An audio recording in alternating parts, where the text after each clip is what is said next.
Assalomu alaykum. Chorva ishqi bozor hurmatli podpischilar. Tekkandan sotiladi. Grenford o'kitcha. Grenfordni bilasizlar, bo'ylari past, bu et yo'nalishida bo'ladi, go'sht yo'nalishida bo'ladi. Bo'ylari past bo'ladi. Dish buzganmi bu? Dish buzmoqlar, o'jak deb turibdilar. Живой весini cheklab chiqadi ekan buni. 550 kg chiqadi deb turibdilar. Agar teraziya bo'lsa, teraziya ham baraman deb turibdilar. Ko'tarana. Hoş. Bunun arkalarını gösterip bilmemiz bunu. Kayları versen.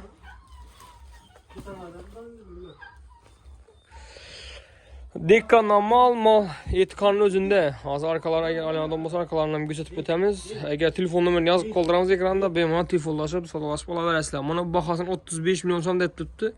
Gelişip hemen deyip tuttu. Kızık qala bolsa, yemlimen dedi onlar bolsa, yemlemek ham bo'ladi, so'ymak ham bo'ladi. Liboy jeb tutdan misrobga chisti. Beriga izuradi. Shu orqalarini sotib tushiramiz ekan buni. Mana o'kitcha. Ajoyib narsa sanoqlarına qaranglar.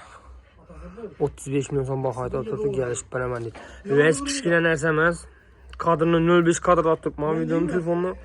Telefonni pastdan olasan dedi onlar uchun, yana telefon balandda turibdi. Gelip üstüne sodalaş olsa kilogram beraman. Teraziye zaman berasiz bunu beton yeri.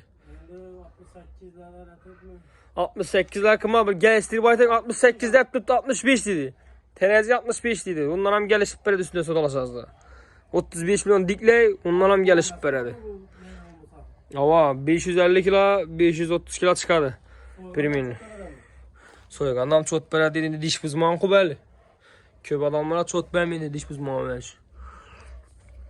Yemlemek ham bo'ladi. Usta aytganning xalosasiga so'ymak ham bo'ladi. Algan odam o'zi bilan ishlatishning nomi.